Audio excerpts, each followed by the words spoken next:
श्री राम जय जय राम। श्री राम जय जय राम। श्री राम जय जय राम।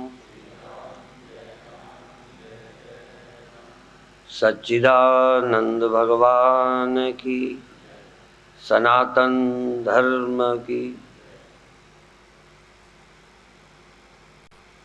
आत्मा की ब्रह्म रूप से अनुभूति होने के बाद या कालातीत सत्य का बोध होने के बाद शास्त्र की दृष्टि से प्रमा ज्ञान होने पर या जगत के अधिष्ठान को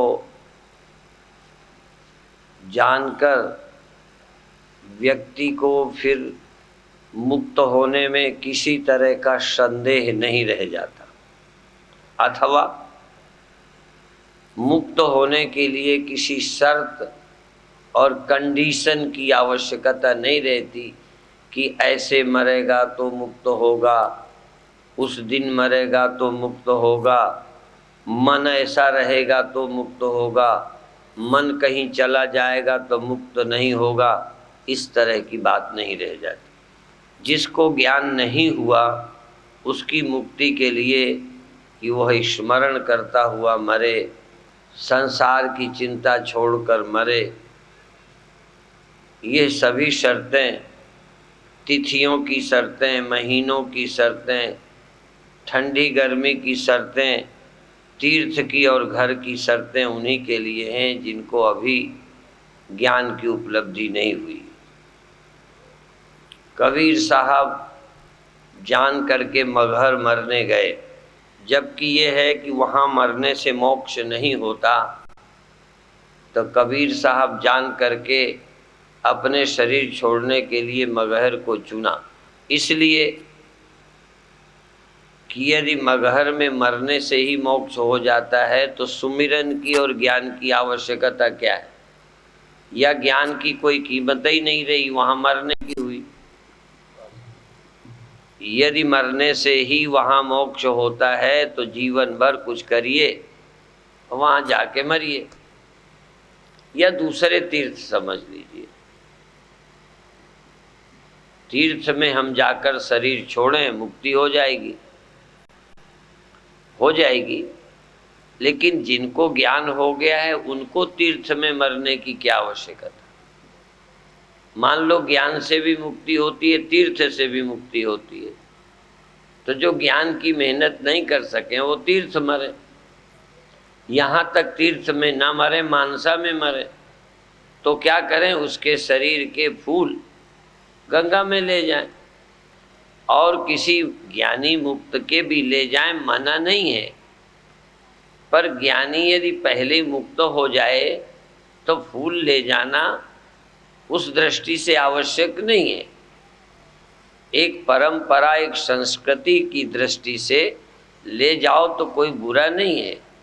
इसी तरह संत के भी मृत्यु के बाद उनकी षोडशी करो और कुछ मनाओ, वो बुरा नहीं है, पर उनकी मुक्ति के लिए कर्तव्य नहीं रह जाता। उनका कोई काम इस तरह नहीं है कि ये करोगे तो मोक्ष होगा, ये नहीं करोगे तो मोक्ष होगा। या ऐसे लोग जब देह छोड़ें तो उनकी आत्मा की शांति के लिए अरदास और प्रार्थना की आवश्यकता नहीं है। जिनकी कृपा से हमको अकाल पुरुष की शरण मिलती है, वाहे गुरु के चरणों में निवास मिलता है, या हम ब्रह्म में जाते हैं जिनकी कृपा से, अब उनका देह छूटे तो उनको हम क्या करें। हम सब चेले मिलकर प्रार्थना करें कि तुम भगवान के चरणों में निवास करो, और जो जीते जी उसमें निवास करते हैं, जीते जी वो शरीर छोड़कर क्यों निवास नहीं करेंगे। क्योंकि शरीर थोड़ी बहुत बाधा भी डालता है, वो भी गया। जैसे आपका ध्यान खूब लगता है तो ध्यान लगने में कभी कभी टांग बाधा डालती है, सहायता नहीं करती। दर्द तुमको ध्यान से लाता है, यदि टांग का दर्द न होता तो और ज्यादा वहां रहते।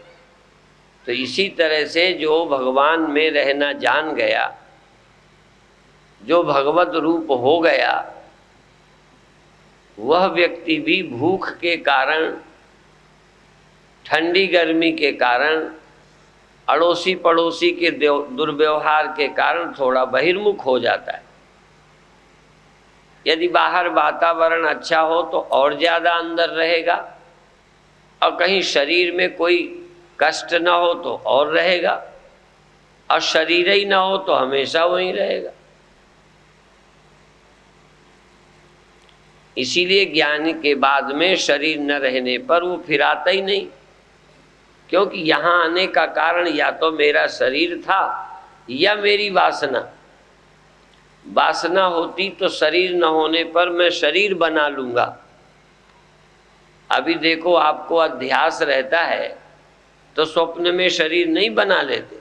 कुछ स्वप्ने आपको मालूम होंगे कि छोटे बच्चे स्वप्न में बाथरूम करते हैं, वो अपने ख्याल में बाथरूम बना लेते हैं। जवान लोग काम के स्वप्ने देखते हैं, वो अपोजिट का निर्माण स्वप्न में कर लेते हैं। डरपोक और भयभीत लोग स्वप्न में सांप, दुश्मन, मारने वाला खड़ा कर लेते हैं, वहां कोई होता थोड़ा है। तो हम अपने संस्कार के अनुसार स्वप्न भी देख लेते हैं। तो इसी तरह से अपनी वासना के अनुसार हम शरीर बना लेते हैं, और शरीर बन जाए तो तुम्हें न जरूरत हो तब भी मन में वो आएगा। मान लो किसी आदमी ने पहले खाने के लिए शरीर प्राप्त किया हो, जैसा कि एक कहावत है कि कुछ लोग जीने के लिए खाते हैं और कुछ लोग खाने के लिए जीते हैं। कई लोग जीवन निर्वाह करते हैं, खाना लक्ष्य नहीं है। कई को तो जिंदगी में खाना ही लक्ष्य मालूम पड़ता है। तो मान लो किसी समय खाने से अति प्यार हो, उसके लिए ही अपन ने जन्म लिया हो। खाने के लिए जन्म, स्त्री पुरुष के लिए जन्म, संतान के लिए जन्म, कोई न कोई वासना हमको यहाँ लाती है। तो यदि खाने के लिए हमने जन्म लिया हो तो हम खाएं, ये तो ठीक है। पर मान लो अब तुम्हें खाने की वासना निवृत्त भी हो जाए, खाने का आकर्षण न रह जाए, तो भी अब आप इस जन्म में मरने तक खाना नहीं छोड़ सकते। आपको कपड़े पहनने का शौक ना हो, कोई आपको श्रृंगार और सजने की इच्छा नहीं है, तो भी सर्दी गर्मी में कुछ न कुछ तो कपड़ा रखना ही पड़ेगा। मान लो आप कुंभकर्ण की तरह सोने की कोई बहुत वासना नहीं है, रुचि नहीं है, तो भी सोना पड़ेगा। तो पहले तो किसी न किसी वासना से शरीर हमने धारण कर लिया है, लेकिन शरीर धारण करने पर तुम न चाहो तब भी कुछ काम करने पड़ेंगे। कितने साधु त्यागी हो जाएं, कहीं गजेंद्र त्यागी या जगत प्रकाश त्यागी अपने साथ न जोड़ ले। कोई कितना त्यागी हो जाए, अरे ये भी त्यागी हैं काशीराम, तो त्यागी होने पर सचमुच खाना कैसे छोड़ देंगे। अब जन्म न ले तो खाना नहीं पड़ेगा। तो जिसके लिए हमें देह में अब रहना पड़ता है, आना पड़ता है, ध्यान छोड़ देना पड़ता है शरीर के कष्ट के कारण। पहले तो मन भजन में 24 घंटा लगता ही नहीं, पर यदि भजन में लगने लग जाए तो दुकान कौन जाएगा, भोजन कौन बनाएगा और जिम्मेदारियां कौन निभाएगा। तो तो यदि भजन में ध्यान में मन भी लगता हो तो वो लोग भी भजन तो छोड़ेंगे ही। तो अभिप्राय ये है कि ज्ञान के बाद वासना न रहने पर भी शरीर का निर्वाह जिन जिन की जरूरत है वो करते ही हैं। और इसीलिए कहते हैं शारीरम केवलम कर्म कुर्वन् नाप्नोति किल विषम। शरीर के निर्वाह के लिए किए गए कर्मों में पाप नहीं लगता। कभी कभी अभी जब वो गुजरात में वो कांड हुआ था, ऐसे समयों पर हमने देखा कि लोग अपने ही बच्चे का अंदर मांस खा के जीवित रह लेते। और हमने ये भी सुना कि एक बच्चा अपनी मरी माँ के दूध में लगा रहा। अभिप्राय है कि जब जीने का संकट आता है उस समय कुछ तो खाएगा। तो भूख हमको कुछ खाने के लिए बेचैन करती है। भूख अब हमारी वासना नहीं है, शरीर हमें वासना से मिला है। शरीर के साथ भूख हमको इसमें मिली है। शादी में क्या होता है, दहेज साथ में मिलता है, भेंट। शरीर आपने प्राप्त किया तो कुछ चीजें इसके साथ आई। ब्याह के साथ कुछ दहेज मिलता है, तो शरीर के साथ हमको बहुत चीजें मिल गई। शरीर के साथ जवानी मिलेगी, बुढ़ापा मिलेगा, कुछ रोग मिलेंगे, भूख मिलेगी, सर्दी मिलेगी, गर्मी मिलेगी, इंद्रियां मिलेंगी। इंद्रियों को देख करके फिर अन्य कई समस्याएं पैदा होंगी। इस जन्म में हमको शरीर की आवश्यकता न रह जाए, बस समझो मुक्त। मुक्ति का मतलब है कि अब हमें शरीर नहीं चाहिए। बस एक चीज तुम न चाहो, शरीर, तो बाकी चीज आप ही छूट जाएगी। और दूसरा है कि बहुत कुछ तुम चाहते हो, इसके लिए शरीर तुम्हें चाहना पड़ता है। आप खाने का सुख चाहिए तो मुख मिलेगा, स्त्री पुरुष का सुख चाहिए तो शरीर चाहिए, तो चाहना ही पड़ेगा। और किसी से बड़े होना है तब भी कोई चाहिए। अकेले कोई बड़ा नहीं हो सकता। कोई भी आदमी अकेला हो और बड़ा हो, किससे बड़ा है? बड़ा होने के लिए कोई और तो हो। तो द्वैत की आवश्यकता होती है। आप लोग पढ़ोगे तो ध्यान दोगे, द्वैत वासना और अद्वैत वासना। अज्ञानी को द्वैत वासना रहती है, बिना दूसरे के उसकी वासना पूरी ही नहीं होती। बड़े होने की वासना, जैसे पुत्र वासना, शिष्य वासना। आदमी को बड़े बनने के लिए फॉलोवर चाहिए। आप गहरे में देखेंगे वासनाओं का एक लंबा जाल है। तो द्वैत वासना होती है जो हमारी, माने बिना दूसरे के हमारे मन का काम ही नहीं बनता। और एक होती है अद्वैत वासना। वो प्रार्थना करता है, हे भगवान, हे गुरुदेव, ऐसी निष्ठा हो कि मेरे को द्वैत दिखे ही नहीं, द्वैत रहे ही नहीं।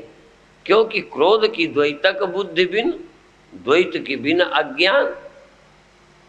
बिना दूसरे के क्रोध किससे करोगे? जलने के लिए, ईर्ष्या के लिए, क्रोध के लिए दूसरा चाहिए। तो जिनको काम, क्रोध, लोभ से बचना है, वो कहेंगे हमको दूसरे का स्वप्न भी ना हो। भय भी होगा तो दूसरे से होगा। द्वितीया द्वै भयम भवति। भय हमेशा दूसरे से होता है। सांप है, बिच्छू है, कोई आजकल तो आदमियों से भी नहीं होता। रोड में जब कारों से निकलते हो टाइम बे टाइम, तो किनका डर लगता होगा कि कुत्ता न मिल जाए, सांप न मिल जाए? मनुष्य से डर लगता है। तो भय हमेशा दूसरे से है। दूसरा या दूसरे के होने की संभावना ना भी हो, पर चूंकि होते हैं दूसरे, तो हैं, आ सकते हैं रोड पर। यदि दूसरा कोई होता ही नहीं तो आ कहाँ से जाता? अच्छा ये बताओ, भूत तुम्हें दिखे कि नहीं? नहीं। अच्छा कहीं कहीं तुमको उनका डर लगता है कि नहीं? कभी ख्याल करो, कहीं डर लगा कि नहीं? क्यों डर लगा? होते हैं ये तुम्हारे मन को भरोसा है। जिसके दिमाग में भूत की बात ही ना आई हो, वो शेर को डर सकता है, मनुष्य को डर सकता है, भूत से क्यों डरेगा? आप मानो या न मानो, हमारे अचेतन मन में बचपन से भूत का संस्कार डाल दिया गया तो डर लगता है। तो भूत का विश्वास भय देता है, भूत के होने का विश्वास। देखा भी नहीं है, दूसरे के नुकसान भी है और दूसरे के फायदे भी हैं। हम एक बार भूत को डरते थे छोटे में,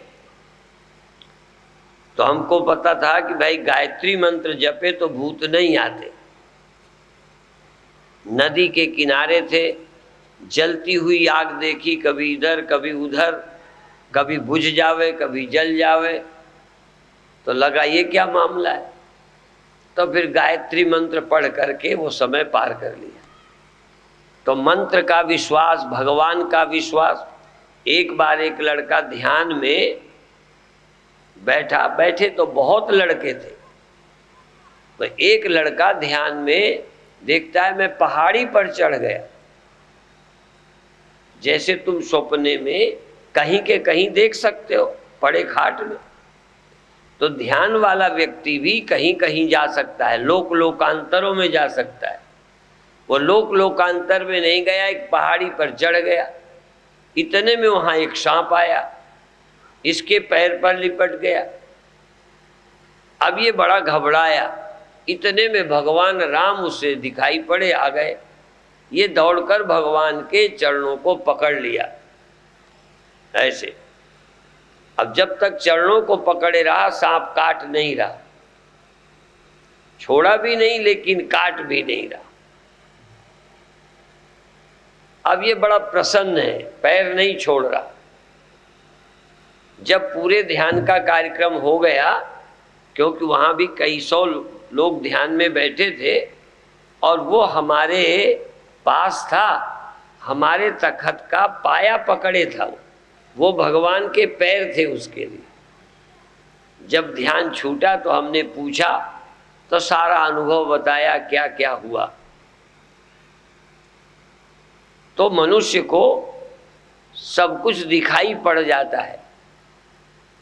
और ये कहावत प्रसिद्ध ही है कि भय का भूत होता है। भय होना तो भूत हो जाता है। ये भूत पर ही बात लागू नहीं है, हर चीज कई भय से, कई वासना से, और जैसे वासना से गंदी गंदी चीजें भी आप देख सकते हो, ऐसे ही भक्ति की वासना हो, वो भी वासना है, पर उसे हम उपासना कहते हैं या द्वैत वासना कहते हैं। द्वैत वासना भी दो तरह की होती है, गुरु भक्ति, ईश्वर भक्ति, ये भी तो द्वैत है। कोई और ही का नाम द्वैत नहीं है। भगवान भी मेरे को अलग हैं तो वो द्वैत हो गया। मैं आरती करूं, मैं प्रणाम करूं, मैं दर्शन करूं, मैं भक्ति करूं, उनकी याद करूं, उसका मुझे सुख मिलता है, ये भी द्वैत है। लेकिन ये कल्याणकारी द्वैत है। एक हमको वासनाएं बढ़ाने वाला, बंधन बढ़ाने वाला द्वैत है, एक हमारा बंधन ढीला करने वाला, शिथिल करने वाला द्वैत है। पर बिना द्वैत के भक्ति नहीं हो सकती। भक्ति तो द्वैत में ही होगी। आरती किसकी करोगे, पूजा किसकी करोगे, यदि सामने ना भी हो पर हो तो हम दूर से भी कर लेते हैं। मान लो हम हैं, अब हम हैं अभी, तो मान लो मानसा में ना हो तो आप अपने पूजा घर में भी हमारा ख्याल कर सकते हो। प्रेम अनुभव कर सकते हो तो हैं तो। और मान लो शरीर छोड़ जाएं तो शरीर छोड़ गए तब भी हम हैं। गुरुओं ने शरीर छोड़ा पर उनकी सत्ता है, तब भी हम उनका विश्वास करते हैं, भजन करते हैं। भगवान कृष्ण का भजन करते हैं, भगवान राम का भजन करते हैं, तो इस विश्वास में कि मर गए, इस विश्वास में कि भले हमें नहीं दिखते पर हैं।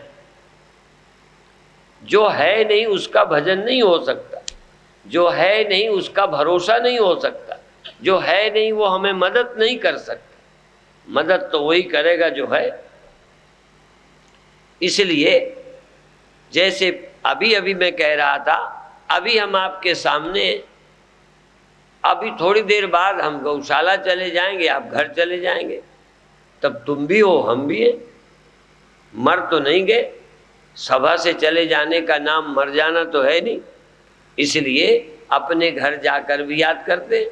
आप अपनी बेटी को विदा करते हैं, लोगों की बेटियां तुम्हारे घर आ जाती हैं तो उन्हें मालूम है कि हमारी बेटी है, सुख में है कि दुख में है। माने सामने न होने का मतलब न होना नहीं है। यद्यपि एक अर्थ में दूरी तो हो गई, नहीं दिखाई पड़ते लेकिन है। इसी तरह से जिस चीज को आप मानते हैं कि है, उसका हानि भी है, उसके लाभ भी है। भूत के है का भरोसा न देखो, सिर्फ है ये विश्वास है, तो थोड़ा बहुत डर उनका लगेगा ही लगेगा। इसी तरह यदि भगवान है, तुम्हारे मन में भरोसा भरे कि है, तो उसकी याद बहुत जगह तुम्हारी मदद करेगी ही करेगी, हो ही नहीं सकता।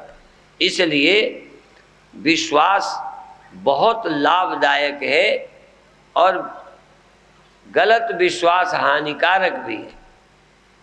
एक बार गांधी जी से किसी ने पूछा कि भूत होते हैं। गांधी जी झूठ नहीं बोलते थे, बहुत संभल संभल कर बोलते थे। हम लोग तो तुरंत हाँ या ना कर देते हैं, पर कोई विद्वान महापुरुष सत्यवादी किसी बात को कैसे कह दे? तुम तो कह दोगे फलाना बदमाश है, फलाना चोर है, फलाने ने किया है। किया चाहे ना, वो अंदाज से ही पक्का बोल देते हो। और यदि इतना ही होता तो कोर्ट में मुकदमे क्यों चले? जज इतनी जल्दी नहीं कह सकता कि ये निर्दोष है कि दोषी है। वो बड़े तर्क करते हैं, बहुत पूछते हैं, विचार किया जाता है। तो गांधी जी से पूछा गया कि भूत होते हैं कि नहीं, तो उन्होंने कहा जो भूत को मानते हैं वो डरते हैं। बहुत लोग डरकर मर तक गए, और जो नहीं मानते उन्हें डर नहीं लगता और ज्यादातर मिले कभी नहीं। न मानने वाले को डर भी नहीं लगता, तो न मानने से फायदा है, मानने से नुकसान है। पर अभी दावे से मैं भी कुछ नहीं कह सकता कि होते हैं कि नहीं होते। कभी कभी संत महात्मा हमसे पूछते हैं पुनर्जन्म होता है कि नहीं। हमने कहा हमको भी पक्का नहीं। शुरू में तो पक्का था, अब और गड़बड़ा गया। शुरू में तो मानते थे पक्का, इसी तरह जाने क्या क्या मानते थे, नरक स्वर्ग। अब हमसे कोई कहे कहीं बाहर है क्या, तो अब दावे से नहीं कह सकते कि नरक कहाँ है, स्वर्ग कहाँ है। पहले तो अपना विश्वास के बल पर छाती ठोक के कह देते थे। अभी छोटे बच्चों से जो कुछ पढ़ा दोगे धड़ाधड़ बोल देंगे। पर ज्यों ज्यों आदमी ईमानदारी से बोलना शुरू करता है तो दावे से कहना बड़ा मुश्किल हो जाता है। अब हमसे कई लोग पूछते हैं स्वामी जी नरक है, तो हमने कहा कि करने के अनुसार कुछ न कुछ मिलता तो है, कर्म के अनुसार मिलता है, भोगना पड़ता है अभी या कभी। लेकिन ये अब हम कह नहीं पाते कि नरक कहाँ है, स्वर्ग कहाँ है। इनकार भी नहीं कर पाए, लेकिन स्वीकार भी करते नहीं बनता। क्या कहें? कोई देख आए होते, याद होती तो दावे से कहते हाँ है। कोई हमसे पूछे मानसा है तो कहेंगे हाँ है, पंजाब है हाँ है, तुमने आदमी देखे हाँ देखे, गधे देखे हाँ देखे। अब इसमें कौन सा दावे से कह देंगे। पर कोई कहे नरक आप किस बल से कहते हो, तो हम कहेंगे पढ़े पढ़ाए बल से कहते हैं, अपने अनुभव नहीं है कुछ। आपको तो अनुभव है ना, पंडितों को तो सब पता होता है। ये पंडित लोग जो होते हैं ना, इसीलिए कहते हैं तो तोते की तरह रटी रटाई बात कह देते। हम ये नहीं कहते कि जो पढ़ा है वो गलत है, हम पढ़े के अनुसार बोलते हैं। लेकिन यदि कोई अनुभव के आधार पर बोलने लगे तो आधे प्रवचन खत्म हो जाएंगे। कहने की हिम्मत नहीं कर सकते दावे से कि हमने इस अनुभव से कहते। हाँ, अनुभव से इतना कहते हैं कि शरीर जन्मता है, जवान होता है, बूढ़ा होता है, मरता है, इतना तो हम दावे से कह सकते हैं। नींद आती है, नींद खुलती है, सपने होते हैं, एक दिन यहाँ से संबंध टूट जाता है, ये अपन दावे से कह सकते हैं। ये हमारा होके नहीं रहेगा। इसी तरह से ये भी हम जानते हैं कि जागृत स्वप्न सुसुप्ति अवस्थाएं होती हैं और इनका कोई साक्षी है, ये भी स्पष्ट होता है। तो ज़्यादातर हम अध्यात्म की कथा इसलिए करते हैं कि इसमें हमें बाहरी सबूत की जरूरत नहीं है। हम वही कथा करते हैं जिसको तुम्हें मानना पड़ेगा। हम वो हिस्से कथा में कहते ही नहीं है। नहीं तो पंजाब में एक पंडित जी आए, अभी अभी इस पास के घर गए तो वहाँ गुड़ रखा था, गुड़। हमने पूछा ये क्या कहें, गुड़ है। अजीब सा गुड़ था। तो कई बार इतने इतने बड़े बड़े गुड़ के वो रखे होते। पंडित जी कथा कर रहे हैं, हर बात में माताएं सत्य वचन महाराज, जो भी वो कहें सत्य वचन महाराज। हर बात की कथा में माताएं सत्य वचन बोले। उनको लगा कि ये माताएं कुछ सोच के सत्य वचन कहती हैं कि ऐसे ही बोले जाती। तो उन्होंने बीच में कथा छेड़ी कि एक इतने इतने गुड़ के 10 ढेले रखे थे। माताएं कहती सत्य वचन महाराज। कहते उसमें कई मक्खियां आके बैठ गई, सत्य वचन महाराज। फिर वो लेके उड़ गई, सत्य वचन महाराज। माने कुछ कह दो, सत्य वचन महाराज। तो चाहे पंडित गप मारे कथा में, तुम्हें तो हाँ हाँ करते रहना। वो कोई सच है कि झूठ है। अब ये मुक्ति जो है, लोगों को मुक्ति मरने के बाद मिलती है। हमारी समझ में मरने के बाद यदि होगा तो स्वर्ग मिल सकता है, पक्का मैं भी नहीं कहता, नरक मिल सकता है। लेकिन मुक्ति तो मरने के बाद मिलती ही नहीं। जब भी मिलेगी मुक्ति ही एक ऐसी चीज है जो जीते जी ही मिलती है। और मुक्ति समझ का नाम है। अरे भाई तुम देह नहीं हो, ये तुम नहीं हो, तुम अभी समझो तुम मरते ही नहीं हो, तुम्हें कौन बचाए? वह हमें भगवान बचाएगा, बाद में कोई आएगा, कोई इंजेक्शन लगा देगा, तुम मरने से बचोगे, वहाँ अकाल पुरुष को मिलोगे। अकाल पुरुष को यहाँ नहीं मिलोगे, सचखंड अभी नहीं मिलेगा। सचखंड में अभी सचखंड का स्मरण, सच का स्मरण अभी करो। तो हम जीते जी समझने की कोशिश करें। आवश्यकता ये है कि हम समझें क्या नाशवान है, क्या थोड़े दिनों का है। समझना चाहिए। हम गाय भैंस कुत्ता बिल्ली रखते हैं तो मालूम होता है कि 10-15 वर्ष तक जीते हैं, बस।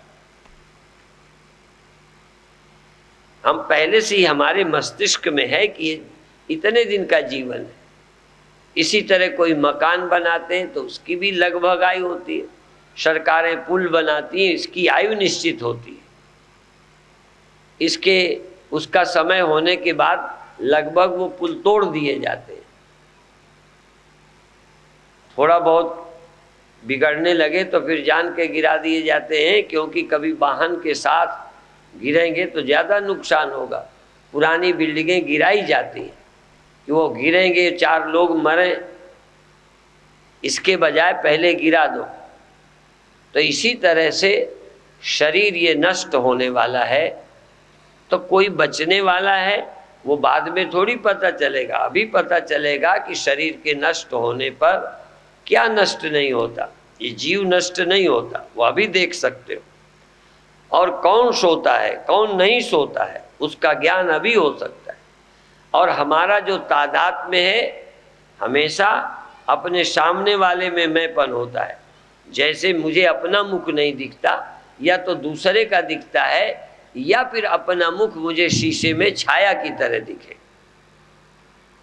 डायरेक्ट कोई को अपना मुख दिखाई, हम आपका मुख देख रहे हैं, और दूसरे के मुख देखने के लिए ऐनक हो सकती है, जरूरत पड़ जाए, पर शीशे की जरूरत नहीं है।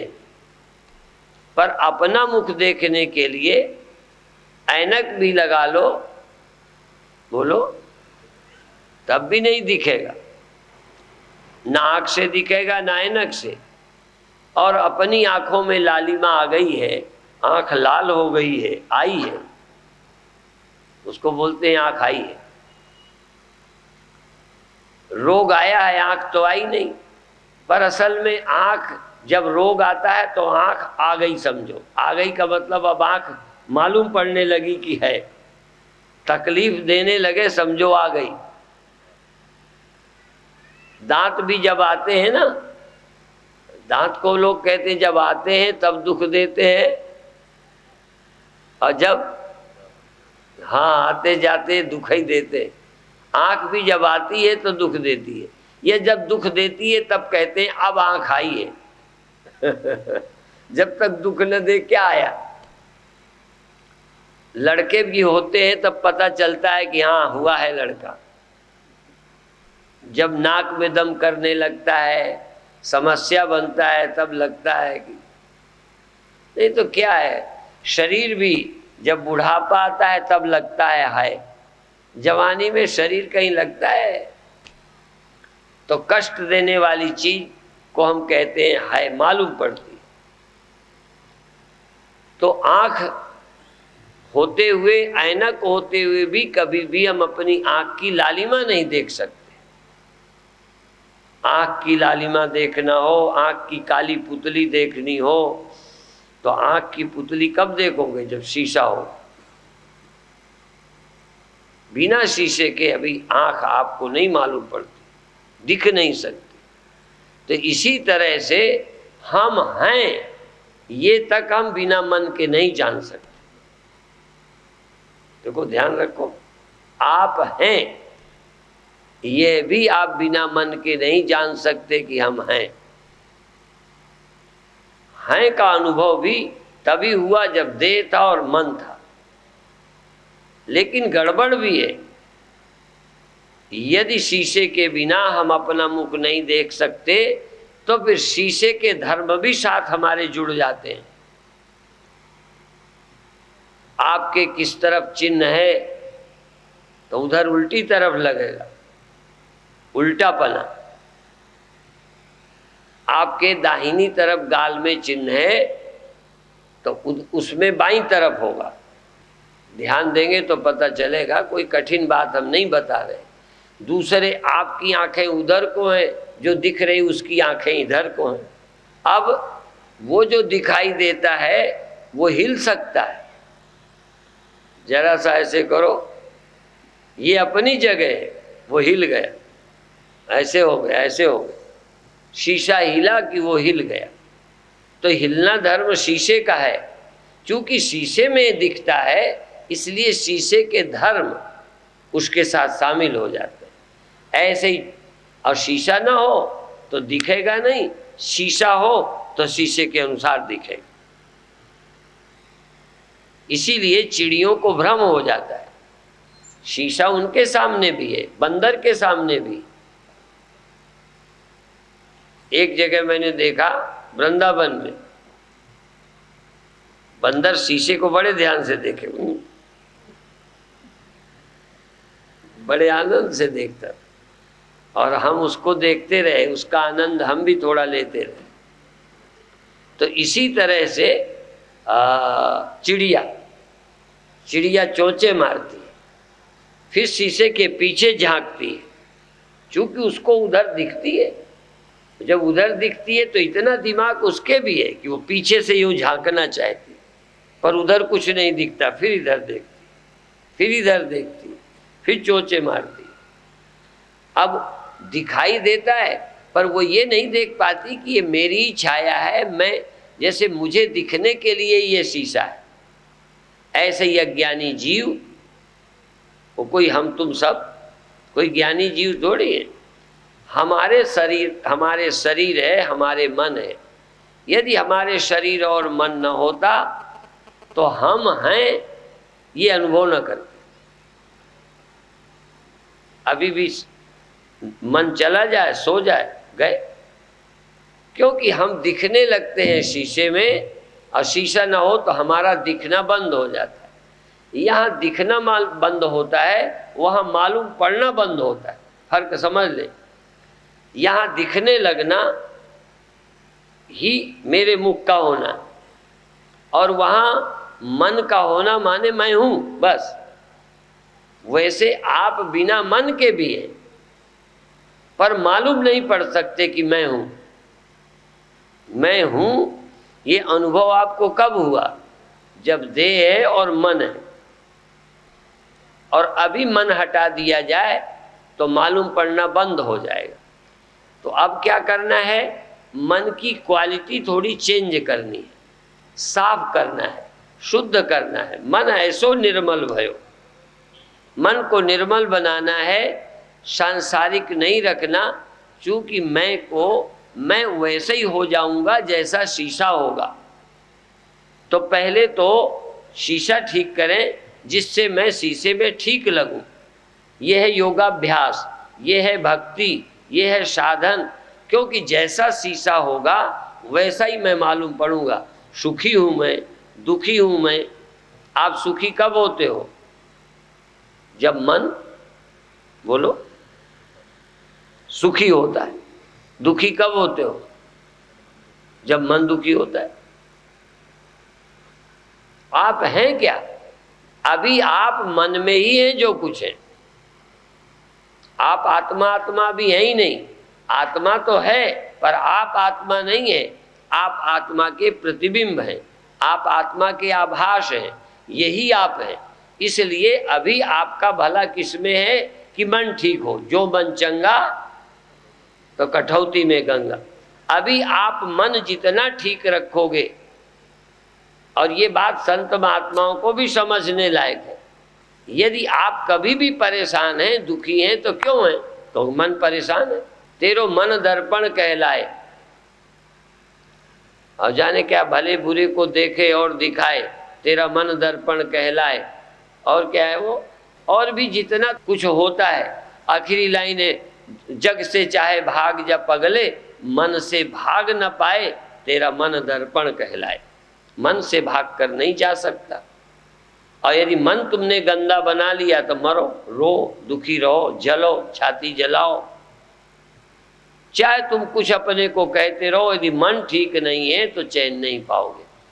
तो अब पहली बात ये कि यदि व्यवहारिक जीवन में आपको सुखी रहना है, मैं ठीक हूँ।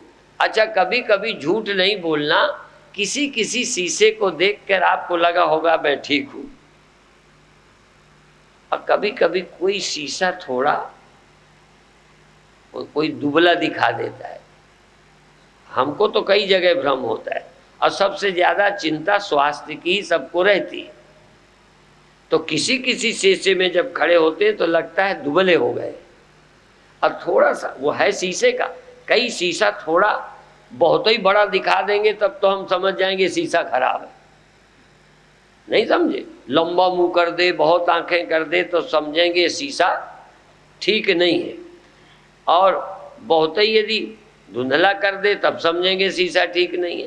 पर थोड़ा सा यदि स्वस्थ दिखा देता है तो ये नहीं लगता शीशा खराब है, लगता है आजकल मेरा स्वास्थ्य अच्छा है।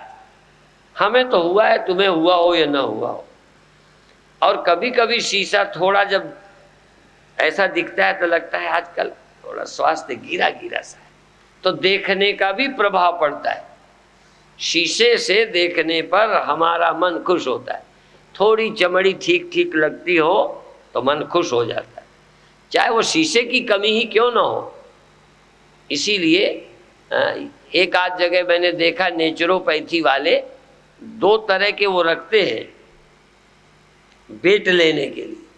जिनका वजन घटाना होता है ना, उनका वो पहले तो ज़्यादा वाला वेट जिसमें होता है कि दिखाएं कि तुम इतने किलो के हो, और फिर इसके बाद दूसरा वाला रखते हैं जिसमें थोड़ा कम वजन आए, तो उन्हें खुशी होती है कि अब मेरा 1 किलो वजन घट गया।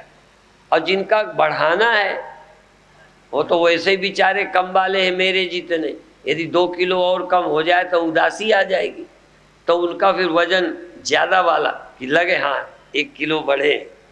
जब से यहाँ आए अस्पताल, जब से हमने नेचुरोपैथी की या जब से हमने आसन शुरू किए, यदि आसन करने वालों का वेट थोड़ा अच्छा होना शुरू हो जाए तो खुशी होगी, और जिनका वेट ज़्यादा है उनका और बढ़ने लगे तो गड़बड़ हो जाएगा। तो हम अनुभव के बाहर कहाँ जाएंगे? अनुभव के हम गुलाम हैं। अनुभवों से पीछा छुड़ाना कितना कठिन है। और जो कुछ भी है, सुखी दुखी, मर जाएंगे फलाने, ये अनुभव ही तो है, और क्या है? ज्ञान के सिवा क्या है? तुम पैदा हुए हो, मर जाओगे, तुम दुखी हो, गरीब हो, छोटे हो, बड़े हो जाएं, ये सब अपने दिमाग में ही तो चल रहा है, और है क्या? बुद्धि सब कुछ है। तो अभिप्राय क्या है कि इस मन के कारण ही हम अपने को जानते हैं और मन के अनुसार जानते हैं। इसलिए सब संतों ने जोड़ दिया मन पर, क्रोध कम करो, लोभ कम करो, चिंता छोड़ो, ईर्ष्या छोड़ो। क्यों भाई? क्योंकि तुम कितनी ऊंची बात करो, जब तक शरीर है तुम मन में प्रतिबिंबित होते रहोगे। ज्ञान होने पर भी मन के साथ रहोगे। जब निर्वाण हो जाएगा, मन न रहेगा, इतना विश्वास जरूर ज्ञान से हो गया कि मन न रहने पर भी मैं रहता हूँ, पर तब दिखूंगा नहीं, मालूम नहीं पड़ूंगा। जब मालूम नहीं पड़ूंगा तो दुखी भी नहीं मालूम पड़ूंगा, फिर जिंदा भी नहीं मालूम पड़ूंगा, फिर मरना भी नहीं मालूम पड़ेगा।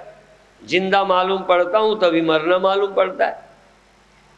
तो इसलिए जब तक मन है तब तक मन के अनुसार ही हम हैं।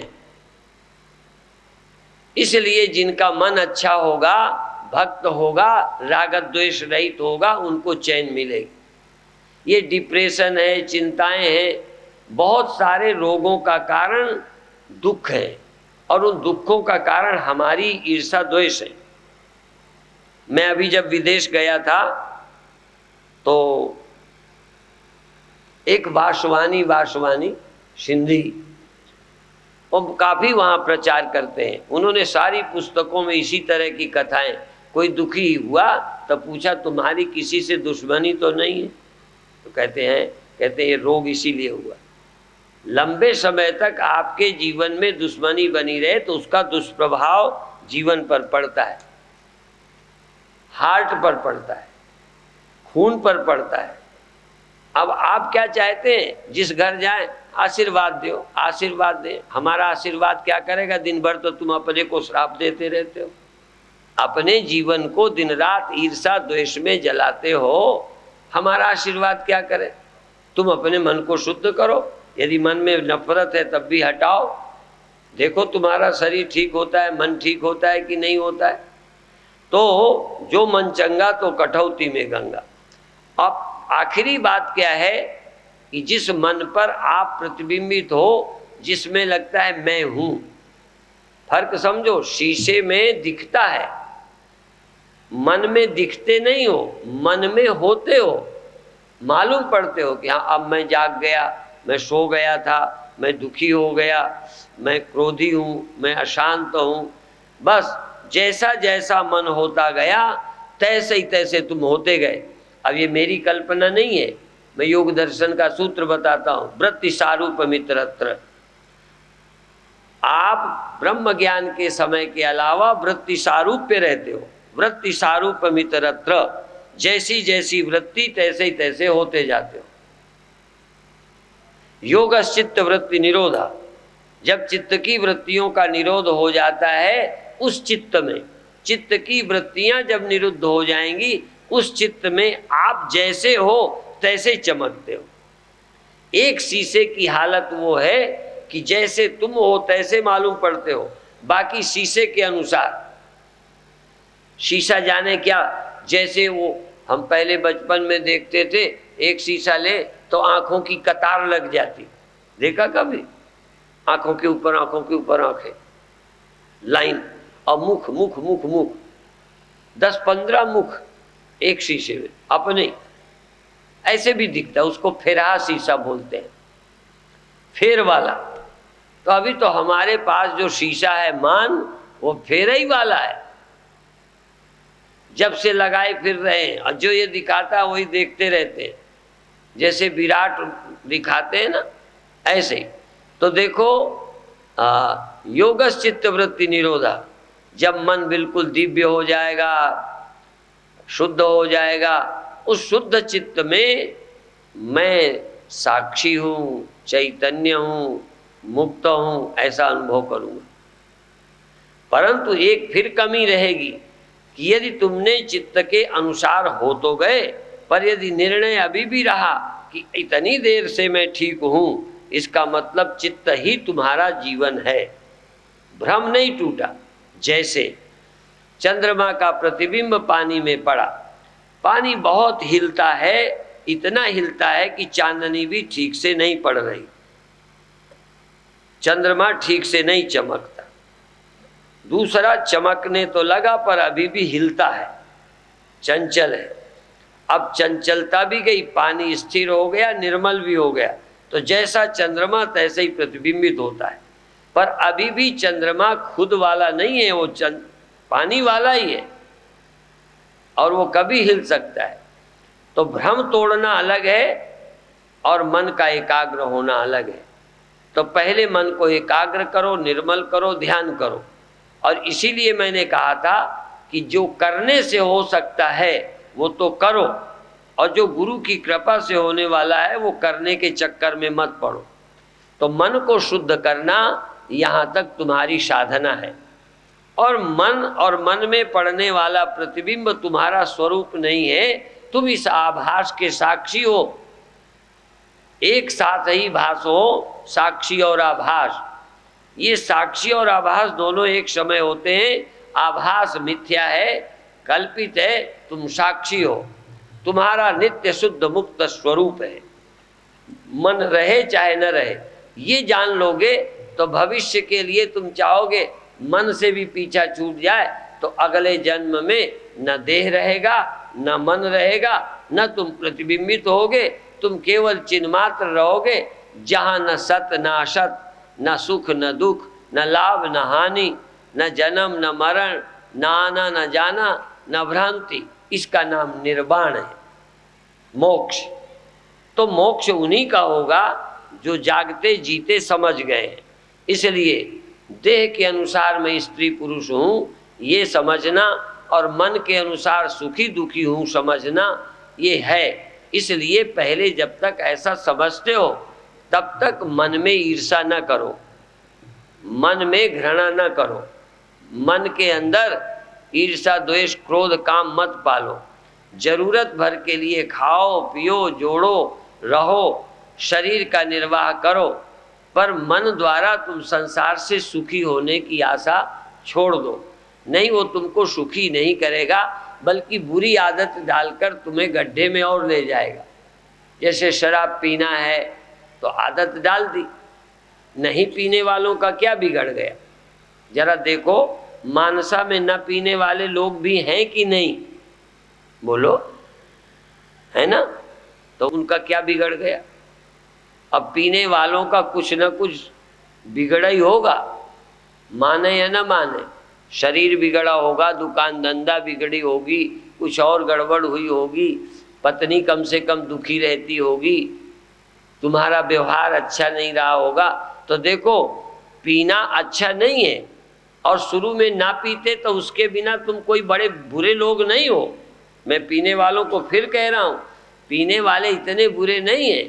ना पीते तो वो शुरू से तुम्हारी तरह ना पीते, शुरू कर दिया इसलिए बचना मुश्किल हो गया, अब आदत पड़ गई। शराब जैसी चीज, ऐसे ही अन्य व्यसन।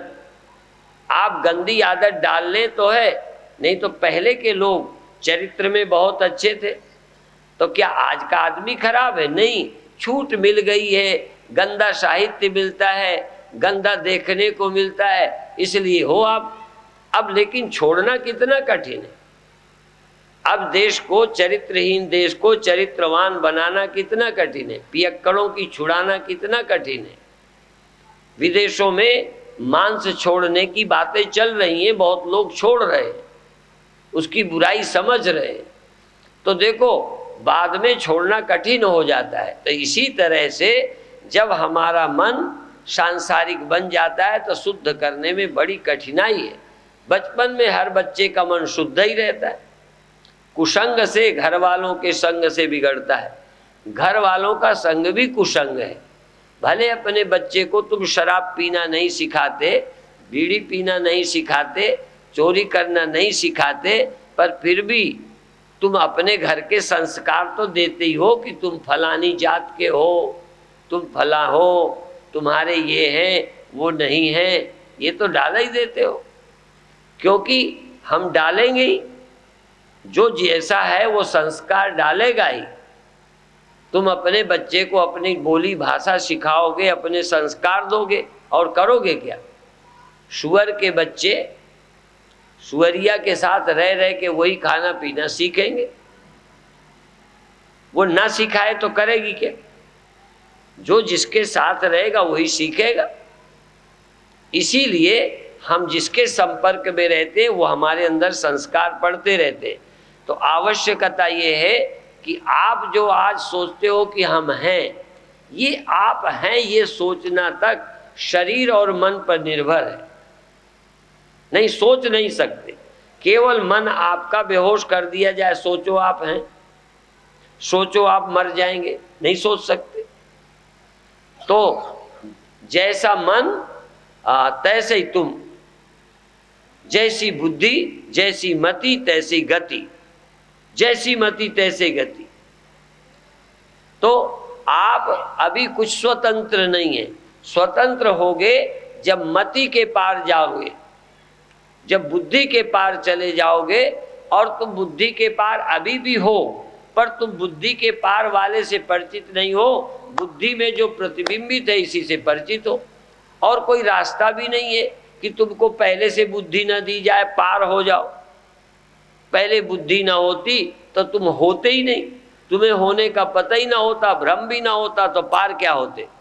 इसलिए शरीर होगा, इंद्रियां होंगी, मन होगा, तभी आपको भ्रम होगा। ऐसी भ्रम का निवारण करना है, पर निवारण के पहले कर्म और उपासना के द्वारा निष्काम कर्म करके चित्त शुद्ध करना है। भक्ति के द्वारा चित्त को सरस आनंदमय बनाना है। फिर इसके बाद में कहना है, ये मन भी हम नहीं है, बुद्धि भी हम नहीं है, अहंकार भी हम नहीं है, हम तो शुद्ध चित्त सत्य हैं। सहारा ले लिया शीशे का कि हम ऐसे हैं और ऐसे नहीं हैं। देखो, दोनों शीशे में देखना है, हम ऐसे हैं, हमारा मुख इसी से मिलता जुलता है, पर जो इसमें उल्टा पना है ये हम में नहीं है। इसमें जो चिन्ह इधर है इधर नहीं है, उसी को देखकर ये हिलता है, हम हिलते नहीं हैं। ये गायब हो जाता है, हम गायब नहीं होते। शीशे वाला गायब हो जाता है, हम गायब नहीं होते। वो कभी दिखता है, कभी नहीं दिखता, कभी इधर कभी उधर होता है ये हमारा ही। हम इससे मिलते जुलते हैं, पर सारे धर्म मेल नहीं खाते, कुछ इसमें हमसे भिन्न है। ऐसे ही ये जो अभी जीवन हमको इस मालूम पड़ता है मैं, ये है हमारी ही छाया, ये हम ही हैं, पर फिर भी ऐसे हुबहू नहीं है। ये जगता है सोता है, हम जगते सोते नहीं हैं।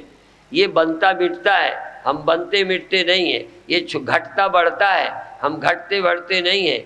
इसमें संस्कार का परिवर्तन होता है, हम में परिवर्तन नहीं होता। तो इसी मन में रहकर हमको ये निर्णय करना है। इसलिए मनुष्य का शरीर ये भ्रम तोड़ने के लिए मिला है। कुत्ते के, गधे के, घोड़े के, भैंस के, बैल के, इन शरीरों में भी मन है, इनमें भी जीवन है, लेकिन ये सोचने की सामर्थ्य नहीं है। जैसे शीशा चिड़िया के भी पास है, हमारे भी है। चिड़िया सिर्फ चोंच मारेगी, वो भ्रम नहीं तोड़ेगी, हम भ्रम तोड़ सकते हैं। जैसे हमारे शीशा है और बंदर और चिड़ियों के पास है, शीशा होने पर भी दोनों में भिन्न अनुभव है। वो उसको सत्ता मानकर उलझन में पड़ गई, हम उससे मुंह देखते। इसी तरह से अज्ञानी आदमी इस तन और इस मन से परेशान है, उलझा है। ज्ञानी आदमी इस तन और इस मन से निश्चिंत और निर्द्वंद है। इतना ही कहकर अभी समाप्त करेंगे।